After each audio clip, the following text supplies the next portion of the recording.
বন্ধু বান্ধৱীসকল আপোনালোক সকলোকে মোৰ ইউটিউব চেনেললৈ স্বাগতম জনাইছোঁ। আজি মই বনাবলৈ লৈছোঁ দম আলু। আহক তেনেহ'লে তাৰ বাবে প্ৰয়োজনীয় সামগ্ৰীসমূহ আমি চাই লওঁ। তাৰ বাবে এয়া মই লৈছোঁ পিঁয়াজ মই 3টা লৈছোঁ, অলপ ডাঙৰ ডাঙৰকৈ কাটিছোঁ। বিলাহী মই 2টা লৈছোঁ, এটা কেঁচা জলকীয়া, কেইটামান কাজু, অলপ আদা আৰু কেইফুটামান নহৰু। এয়া মই লৈছোঁ আলু মই একেবাৰে সৰু আলুটো নহয় আৰু বৰ বেছি ডাঙৰটো নহয়, মিডিয়াম চাইজৰটো লৈছোঁ। আৰু আপোনালোকে চাওক, আলুবোৰ মই এনেকৈ ওপৰত কটাৰীখনে অকণমান ফুটা কৰি লৈছোঁ, নহ'লে বা আপোনালোকে কাটা চামুচখনেৰেও খুচি খুচি ল'ব, যাতে ফ্ৰাই কৰোঁতে তেলটো ভিতৰলৈ সোমাই যায় আৰু মছলাটো পিছত ভিতৰলৈ সোমাই যায়। আৰু আপোনালোকে যদি মোৰ আগৰ ভিডিঅ'সমূহ চাই ভাল পাইছে তেনেহ'লে লাইক, কমেণ্ট আৰু ছাবস্ক্ৰাইব কৰিব। আৰু যদি চোৱা নাই তেনেহ'লে এই ভিডিঅ'টোৰ শেষত গৈ ডেছক্ৰিপশ্যন বক্সত তাৰ সকলো লিংক পাই যাব, আপোনালোকে চাব বুলি আশা ৰাখিলোঁ। আৰু নিজে চোৱাৰ লগতে আপোনালোকৰ বন্ধুবৰ্গ আৰু পৰিয়ালৰ মানুহৰ লগতো শ্বেয়াৰ কৰিব। আহক তেনেহ'লে আজি মই গেছত এখন কেৰাহী পাতি দিছোঁ আৰু কেৰাহীখন গৰম হ'বলৈ দিছোঁ। পোনপ্ৰথমে মই বিলাহী, পিঁয়াজ, আদা, নহৰু আৰু কাজুকেইটা ধুনীয়াকৈ অকণমান ফ্ৰাই কৰি ল'ম। ফ্ৰাই কৰি সেইটো মই মিক্সিত এটা পেষ্ট বনাই ল'ম। আহক তেনেহ'লে এইখিনি ফ্ৰাই কৰি লওঁ। এয়া চাওক, কেৰাহীত মই অকণমান তেল দিছোঁ আৰু তেলখিনি এতিয়া গৰম হ'বলৈ দিম। তেল মই বেছি দিয়া নাই, অলপেই দিছোঁ, কাৰণ মই এইখিনি খুব বেছিকৈ মই ডিপ ফ্ৰাই নকৰোঁ, অকল ইয়াৰ কেঁচা গোন্ধটো যোৱালৈকে ফ্ৰাই কৰিম। এয়া চাওক, তেলখিনি গৰম হৈছে, পিঁয়াজ দিছোঁ।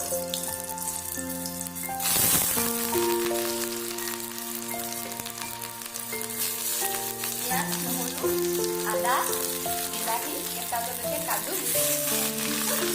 এইখন ভালদৰে লৰাই দিম।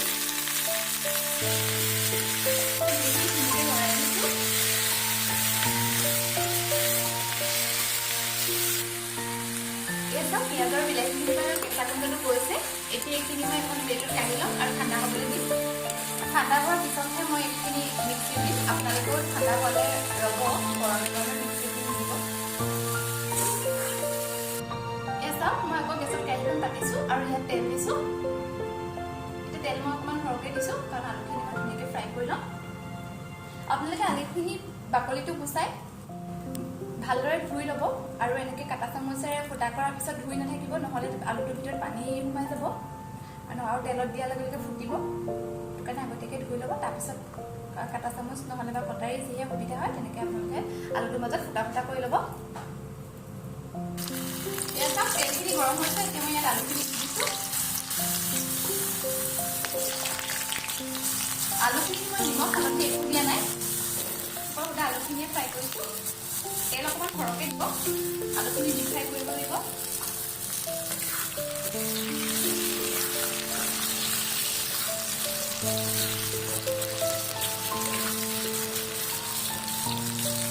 এয়া চাওক, আলুখিনি ফ্ৰাই হৈ গৈছে, দেখিছে ভিতৰলৈকে সিজিছে। আলুখিনি 80% ফ্ৰাই কৰিব আৰু 20% গ্ৰেভিখিনি দিম যে, তেতিয়া ফ্ৰাই হৈ যাব। এতিয়া মই আলুখিনি কাঢ়ি লওঁ, তাৰপিছত আমি গ্ৰেভিটো বনাম। এয়া চাওক, মই কেৰাহীত তেল দিলোঁ। এতিয়া মই ইয়াত কাশ্মীৰ ৰেড চিলি পাউডাৰ আৰু হালধি দিম। যদি তেলখিনি বহুত বেছি গৰম হৈ থাকে তেতিয়া কিন্তু নিদিব, কাৰণ লগালগ মছলাটো জ্বলি যাব। এতিয়া অকণমান তেলখিনি বেছি গৰম হৈ গৈছিলে, সেইবাবে মই অকণমান ৰখি দিছোঁ, গেছটো অফ কৰি অকণমান ঠাণ্ডা হ'ব দিছোঁ। ঠাণ্ডা হোৱাৰ পিছত দিম। আপোনালোকে সেইটো বস্তু চাই ল'ব, যাতে তেলখিনি বহুত বেছি গৰম হৈ নাথাকে, নহ'লে মছলাখিনি লগালগ জ্বলি ক'লা হৈ যাব। এয়া মই গেছটো অফেই কৰি থৈছোঁ। তেলখিনি গৰম হৈছিলে যিহেতু, ইয়াত অকণমান হালধি দি দিছোঁ এচামুচ আৰু কাশ্মীৰ ৰেড চিলি পাউডাৰ।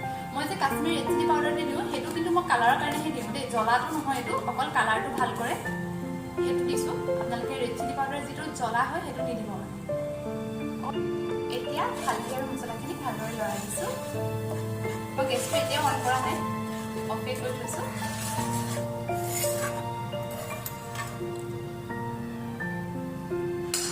এতিয়া মই গেছটো অন কৰিলোঁ, অন কৰি এতিয়া মই এই পেষ্টটো দি দিছোঁ। পেষ্টটো গ্ৰাইণ্ড কৰোঁতে মই অকণো পানী দিয়া নাই, আপোনালোকেও পানীটো ব্যৱহাৰ নকৰিব, পানী নিদিয়াকৈ পিচি ল'ব।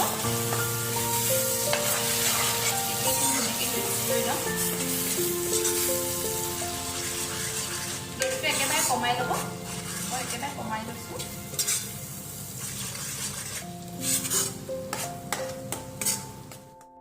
এতিয়া ইয়াত মই দিছোঁ এচামুচ ধনিয়া পাউডাৰ, এচামুচ জিৰা পাউডাৰ, আৰু অলপ গৰম মছলা মই শেষতো দিম এতিয়া অকণমান দিছোঁ এতিয়া মছলাখিনি দি ধুনীয়াকৈ লৰাই দিম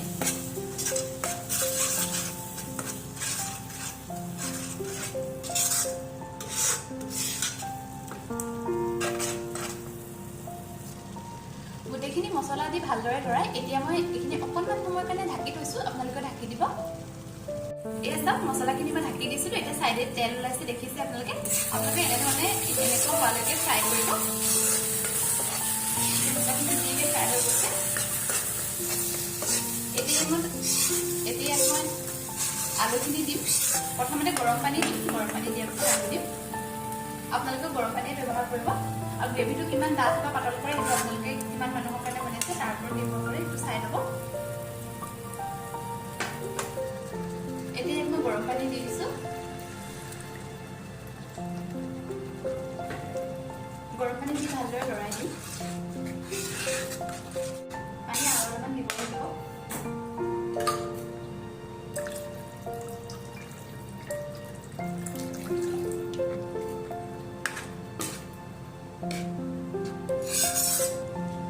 পানী দিয়াৰ পিছত এতিয়া মই নিমখ দিম নিমখটো আপোনালোকে নিজৰ সোৱাদ অনুসৰি দিব